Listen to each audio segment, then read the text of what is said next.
예, 오늘은 김덕순 영가님 제5제를 맞이하는 날이고, 또 우리 본문 제목은 금강경 제25품 화무소화분, 우리말로 하면 교화해도 교화를 받은 자가 없다. 그게 제목입니다. 교화를 했어도 무소화 받은 자가 없다. 그런 제목인데 아주 좋은 제목이라고 생각이 들고요. 그 내용을 아주 한 말로 딱 품고 있으니까. 근데 어떤 내용을 가지고 있는지 한번 같이 읽어보겠습니다. 그 주보와 함께 나눠드리겠습니다. 술보리야, 내 생각에 어떠하냐? 너희들은 열애가 내가 중생을 제도하고 있다고 생각한다고 말하지 말라. 술보리야, 이런 생각을 하지 않아야 한다. 왜냐하면 열애가 제도할 중생은 실로 없기 때문이다. 만일 중생이 있어서 열애가 제도한다면 열애는 곧 인, 중생, 수자가 있는 것이다. 술보리야, 열애가 내가 있다고 설하는 것은 곧 내가 있음이 아니다. 범부들이 내가 있다고 하니 있는 것이다. 술보리야, 열애가 말하는 범부는 곧 범부가 아니라 그 이름이 범부니라. 그런 거죠. 그 이름이 범부라고 하는 그 말에 대해서 우리가 좀 이 금강경에서 자주 나오는 말씀이니까 좀 잘 알아야 되는데, 가령 우리가 사람이라고 그러잖아요. 그러면 내가 사람이 아니라 나같이 생긴 것을 사람들이 사람이라고 부른다. 그 말입니다. 이름이 사람이지 네가 사람은 아니다. 우리가 개라고 그러잖아요. 이렇게 생긴 거를 우리가 개라고 부르는 것이지, 개가 내 이름이 개다 그렇게 한 적이 없잖아요. 고양이도 그렇고, 그 사편대천세계의 모든 것이 전부 다 이름이 그런 건데, 사람들은 착각한다. 그런 말입니다. 착각하지 마라. 그러니까 범부라고 하면 그 사람이 이름이 범부지 그 사람이 범부인지 아닌지는 어떻게 아느냐, 그런 뜻입니다. 그래서 이게 요 이름이 나온다 하는 말씀을 좀 잘 이해를 하셨으면 좋겠습니다. 그러니까 열애는 중생이 고통에 빠져 있는 것을 아시고 그 고통을 소멸해 드리고, 그리고 그분으로 하여금 고통이 없는 세계에 가도록 안내하는 자이지만은, 부처님께서 내가 중생을 제도한다고 너희들은 생각하지 마라 이렇게 말했거든요. 그러면 그 말이 무슨 말인가, 그걸 우리가 이 품에서 현성 스님이 법사로서 생각해 보는 거죠. 그러니까 아까 이름이라고 한 말과 같이 또 이건 현성 스님의 해석이고, 또 다른 해석도 있을 수 있고, 또 더 좋고 이런 것도 얼마든지 있을 수 있으니까 현성 스님이 이름이 이렇다 이렇게 아시면 되겠습니다. 그래서 이 중생이 고통에 빠져 있는 것을 보시고 중생의 그 고통에서 빠져나오게 해서 항상 즐거운 세계로 있을 수 있도록, 머물 수 있도록 그렇게 도와주시는 것이 부처님인데, 그 부처님께서 어떻게 해서 중생을 제도해서도 제도한다는 생각을 하지 마라라고 제자들에게 말씀하셨을까? 그걸 설명드리기 위해서 제가 생각하니까, 우리가 늘 조금 전에도 반야심경 독경했으니까 반야심경에 준해가지고 설명을 드리면 어떨까, 그런 생각을 해봤습니다.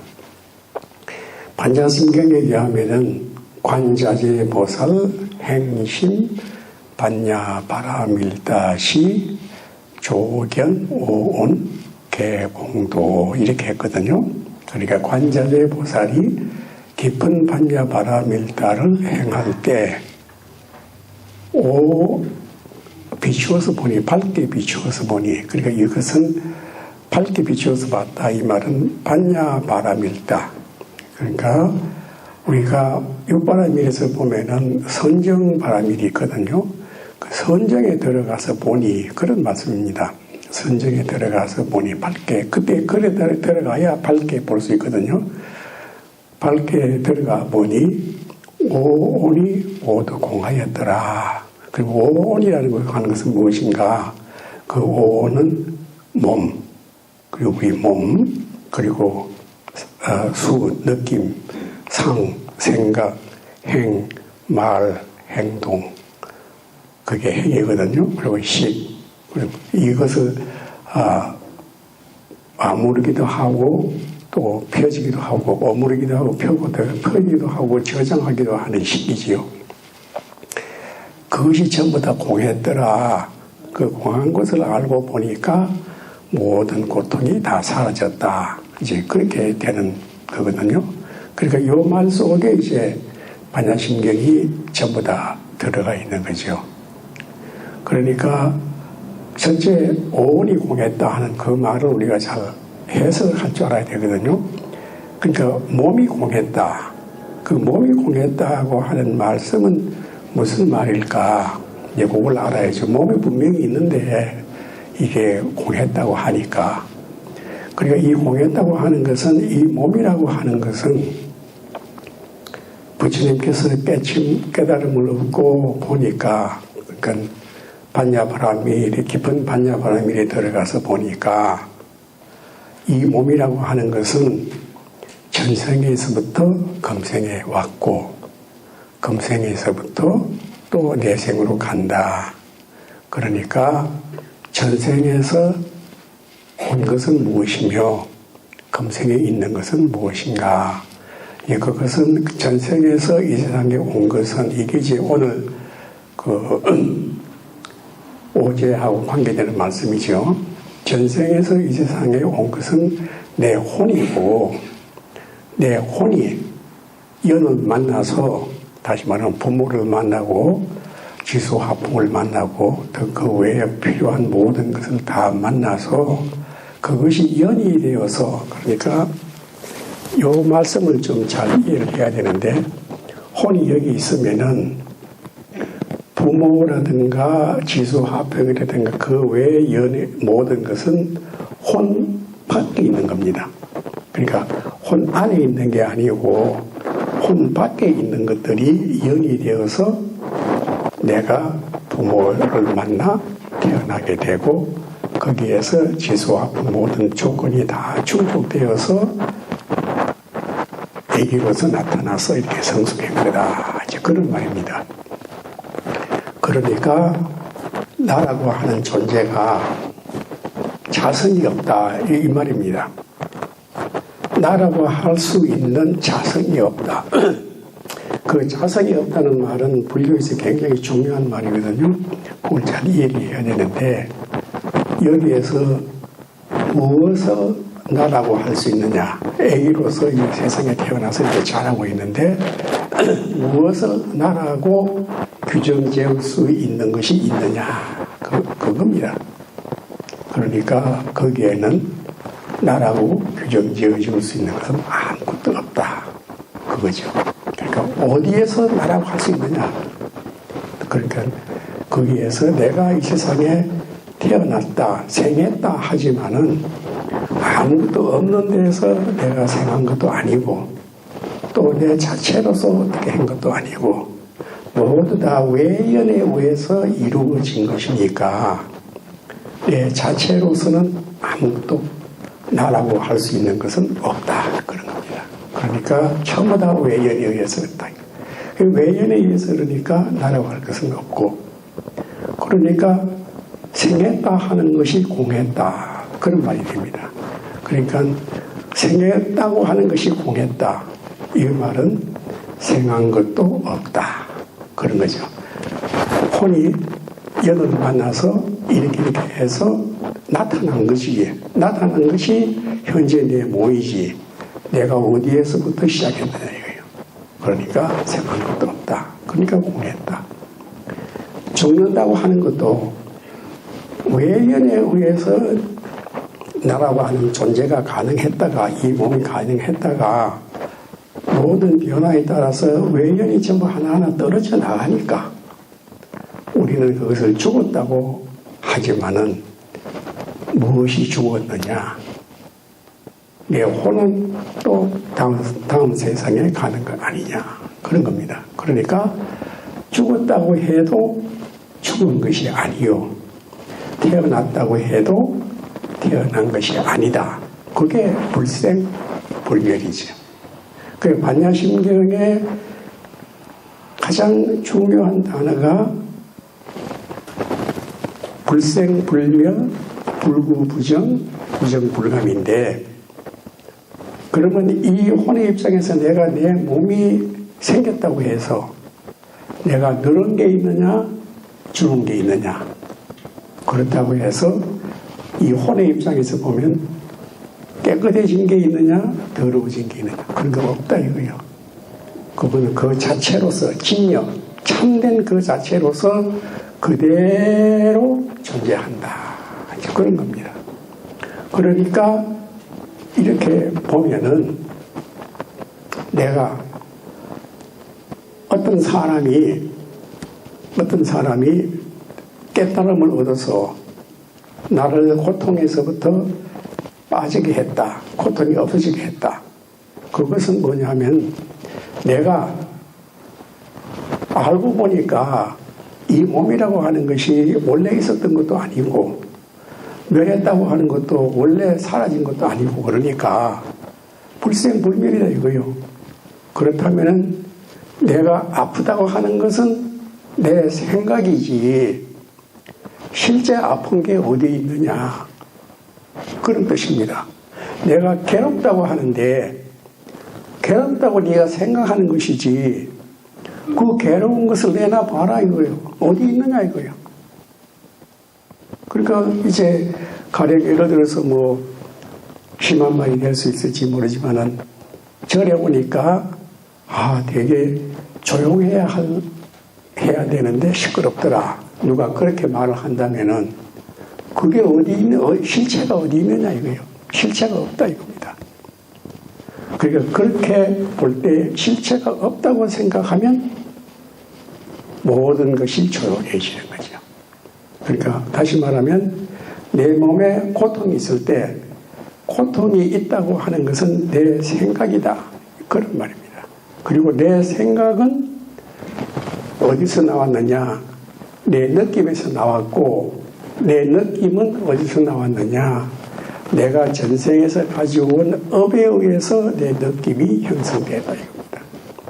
그래 전생에서 가져온 내 업이라고 하더라도 그 업이 자성이 있는 것이냐? 다시 말하면 변화되는 것이냐? 변화되지 않는 것이냐? 그러니까 전생에서 가져왔다 하는 것도 변화될 수 있는 것이지 변화될 수 없는 것은 아니니까 자성이 없다. 그러니까 공하다 이겁니다. 그러니까 내 감정이라는 것이 공했다 이겁니다. 내 느낌이라는 것이 공했다. 그런 이야기죠. 이것을 우리가 참 잘 알아야 하는데 내가 좋게 느끼고 나쁘게 느끼고 하는 것은 전부 다 내가 바로 앞에 내 경험한 것이 정보가 업으로 있어가지고 그 업에 준해서 내가 이렇쿵 저렇쿵 생각하는 것이지 실제 그 자체에 자성은 없는 것이다. 그런 말이 되는 것입니다. 그러니까 항상 중요한 것은 인과법에 의해서 인과법이라고 하는 것은 인과거든요. 종자가 가령 예를 들어서 무궁화나무 종자를 심었으면 무궁화나무 종자가 싹이 트고 열매를 또 맺는데 그 열매는 처음에 심었던 열매는 하나지만은 그 그 다음에 결과로서 나오는 건 항상 하나보다 더 열매가 많다. 그런 거죠. 그러니까 내가 부정적인 씨앗을 심으면은 부정적인 결과가 나오는데 그 결과가 딱 씨앗 한 개 생기는 게 아니고 처음에 심었던 것보다 더 많아진다.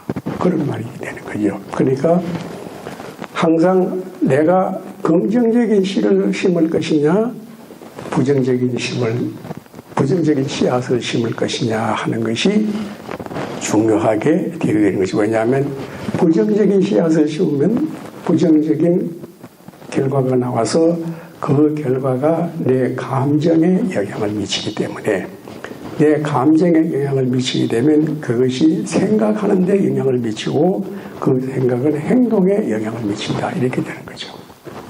그러니까 제일 처음에 내 느낌이 중요한데 그 느낌도 공했다.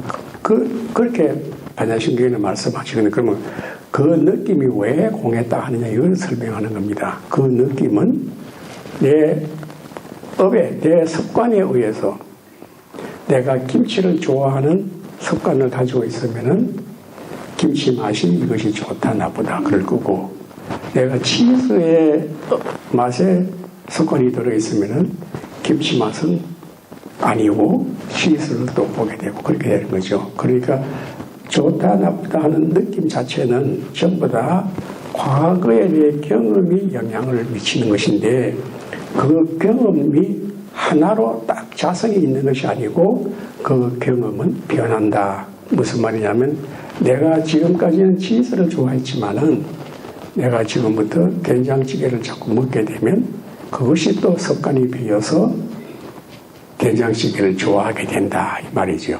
그러니까 항상 치즈로 존재하는 것이 아니라 치즈 자체가 김치찌개나 뭐 된장찌개로 바뀔 수가 있는 거죠. 그러니까 자성이 없는 거예요. 그러니까 공하다 그 말입니다. 그냥 가변성이 있는 것이다 이런 뜻이죠. 그러니까 그 가변성이 있으니까 내가 부정적인 감정을 가지고 있었으면은 부정적인 말씨에 의해서 부정적인 결과를 가져오는 업에 속해 있으니까 그것을 긍정적인 감정을 일으킬 수 있는 쪽으로 업을 기르게 되면 긍정적인 느낌을 가지고 긍정적인 생각, 행동, 식을 가질 수 있다. 이렇기 때문에 여기서 오온이 공했다 하는 말이 그렇게 되는 겁니다. 그러니까 그것이 공한 것을 내가 알게 되니까 모든 고통은 소멸되었다. 지금 제가 설명을 구구하게 한 바와 같이 그렇게 하시면은 모든 고통이 다 소멸된다. 그리고 이것은 현재 제가 이제 많이 제 자신을 테스트하는데 현재 내가 육체적인 병이 있다 하더라도 지금 현재 제가 말씀드린 것을 잘 이해를 하셔가지고 모든 것이 공했다. 내가 어떤 방향으로 가면 된다. 그 방향을 세워놓고 그 방향대로 꾸준하게 가게 되면 내 몸도 병에서부터 치유될 수 있고 내 감정도 격한 감정에서부터 고요하고 항상 조이풀한 즐거움을 만들어낼 수 있는 그런 감정으로 바뀔 수가 있다 이거죠. 그러니까 그렇게 되면 여기서 도일치고액 모든 액난이 사라졌다. 그 말은 어떠한 액난도 자성이 있는 것은 없다 그 말입니다. 다 공했다 이겁니다. 그러니까 내가 내 할 탓이다. 여기에서 불교의 화명의 유명한 구절인 일체유심조라는 말이 나오는 거죠. 모든 것은 내 마음이 할 탓이다. 그렇게 되는 거죠. 그리고 이제 여기에 이제 여러 가지 좀 제가 말씀을 드리고 있는데 핵심은 요겁니다. 핵심은 요거니까 이건 제가 정리해 놓은 것을 한번 읽고 여러분들이 잘 이해해 주시면 감사하겠습니다. 그래서 첫 페이지 한 중간쯤에 그 열에는 중생의 고통을 또 듣겠습니다.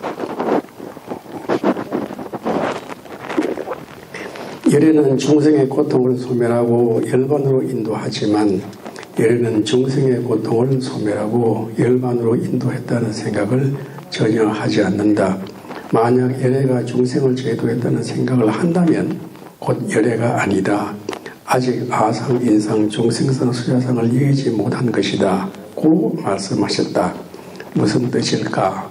반야심리에 의하면 관제제보살 행심 반야바라밀다시 조견 원 개공도 일체 고액.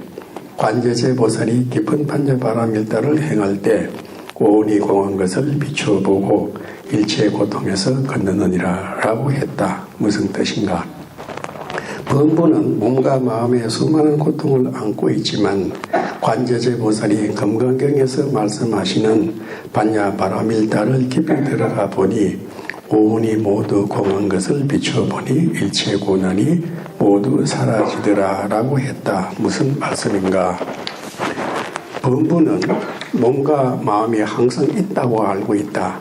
그러나 몸과 마음은 무상하게 변하고 이 변화에 따른 고통이 심하다. 관제제보살이 반야바라밀다에 들어가 보니 이 고통을 느끼는 몸과 마음, 즉 오온, 5가지 무더기, 즉 몸, 수, 상, 행, 식이 모두 실체가 없어 공하더라. 실체가 없다는 뜻은 고통을 받는 몸의 실체도 없고 느낌의 실체도 없으며 생각의 실체도 없고 말과 행동의 실체도 없으며 의식의 실체도 없더라. 그러하니 일체 고통과 관계된 실체가 없으니 고통은 처음부터 자성이 있어 일어났던 것은 아니다. 다만 범부의 업력으로 말미암아 일어나는 어리석은 감정과 생각으로만 있었다는 것이 모두 공했다는 뜻인 동시에 고통도 공했으니 일체 고액이 사라졌다는 의미이다. 관자세보살이 반야바라밀다에 들어가 비춰보니 몸이 태어났다 죽었다 한다는 생멸을 보니 생이라는 것은 전생에서 나타난 혼이 인이 되어 외부의 연, 부모, 지수, 화풍들을 만나 성숙되었을 때 나타난 것이니 생에서도 아무것도 없는 것에서 태어난 것이 아니니 생한 것이 아니요. 죽었다는 것도 외부에서 만난 연들이 모두 흩어지고 아무것도 없는 것이 된 것이 아니라 혼만은 남아있는 것이니 죽었어도 죽은 것이 아니다. 혼의 입장에서 보면 생에서도 생한 것이 아니니 불생이요. 죽었어도 죽은 것은 아니니 불멸이다. 두 사건을 합하여 보면 불생불멸이다. 즉 범부이건 성일이건 부처이건 모두 평등하게 불생불멸하는 존재이다. 혼의 입장에서 보면 수많은 생을 거듭나고 죽으면서 윤회했다고 하더라도 짐도 깨끗해짐도 없으며 늘지도 줄지도 않는다는 것이다. 다음의 작용인 수상행식, 느낌, 생각, 말, 행동, 의식을 비춰보니 느낌은 사람이 눈, 귀, 코, 혀, 몸, 의식의 대상과 접촉할 때 좋아하거나 싫어하거나 좋지도 싫지도 않는 느낌이 일어난다. 이때 일어나는 느낌의 근원을 살펴보니 과거에 경험한 업의 종자가 발라하여 그 대상과 접촉하여 느낌을 형성한다는 사실을 보았다. 그리고 느낌은 생각은 행동을, 행동은 의식을 연쇄적으로 순식간에 반응한다. 따라서 모든 행동의 근원은 마음속에 심어져 있는 업의 종자와 그 힘, 업력이다. 업의 종자와 그 힘이라 함은 과거에 경험한 정보를 담고 있는 씨알이라는 의미에서 종자라 하고 그 씨알이 많고 적음에 따라 그 세력의 강약이 정해진다는 의미에서 업력이라 한다. 업력이 의식을 지배한다는 의미에서 업식이라 한다. 숙명론은 사람이 자기의 업의 종자, 업력, 업식대로 살아간다는 논리가 운명론이고 숙명론이다. 그러나 불교에서는 업식은 업력에 의해서, 업력은 업의 종자, 업의 종자는 내가 경험하는 행위의 정보를 담고 있는 씨알이다. 그러므로 내가 선행을 많이 하느냐, 불선행을 많이 하느냐에 따라 변해지는 것이니 업의 종자에 변하지 않는 자성, 실체가 있는 것은 아니다. 실체가 없을 때 공하다고 한다. 경험에 의해 심어진 종자는 생각을 어지럽게 하고 모든 번뇌의 원인이고 불안과 공포의 원인이 된다. 이들은 모두 나를 망하게 하는 생각이라 하여 망상이라 하기도 하고 허망하다고 한다. 아무튼 이들은 모두 깨끗하지 않은 부정한 것이고 정화해야 할 대상이다. 육바라밀을 닦는 것은 궁극적으로 이들을 모두 정화함으로써 선정바라밀에 들어갈 수 있고 선정바라밀에 들어가면 진여법계, 진여불성과 만나게 되어 반야바라밀을 체험하게 된다. 범부는 업식에 의해 반응하므로 나는 있다고 하는 아상, 인상, 중생상, 수자상이 있고 부처는 업식의 근원이 완전히 소멸되어야 부처가 되므로 나는 있다고 하는 아상, 인상, 중생상, 수자상을 일으키는 근원이 모두 없어졌다.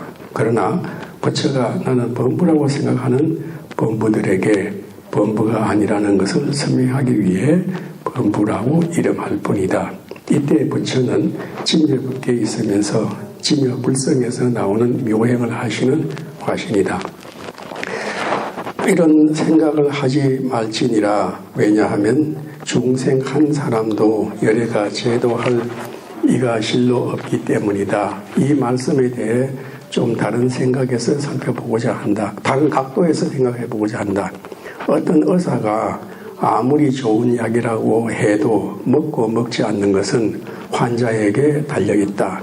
의사가 이것은 좋은 약이니 먹으면 병이 낫는다고 하여 환자가 이를 먹고 병이 낫았을 때 의사가 자기는 아무것도 한 것이 없다. 환자가 스스로 약을 먹고 병이 낫은 것이다 라고 하면 의사는 아상이 없는 것이요.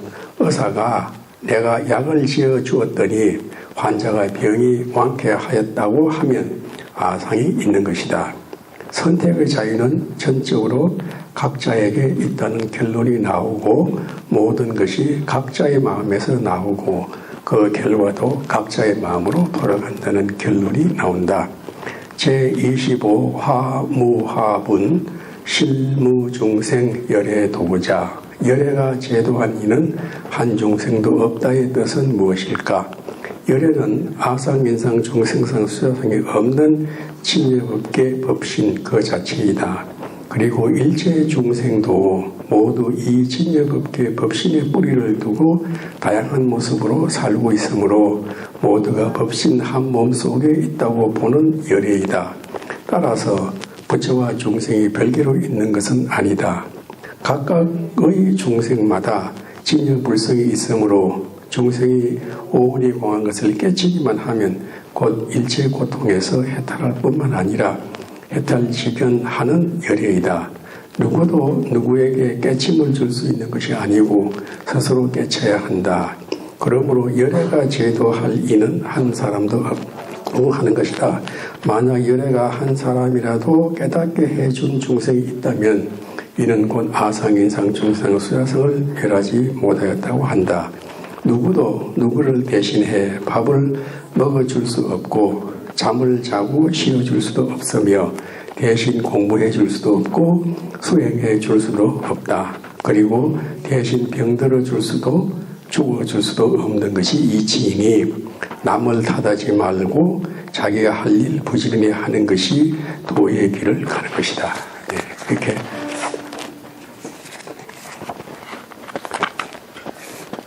여러분들이 알아듣기 쉽게 정리했는지 모르겠지만 제 정성을 다했습니다. 이것으로 본문을 마치도록 하겠습니다. 감사합니다.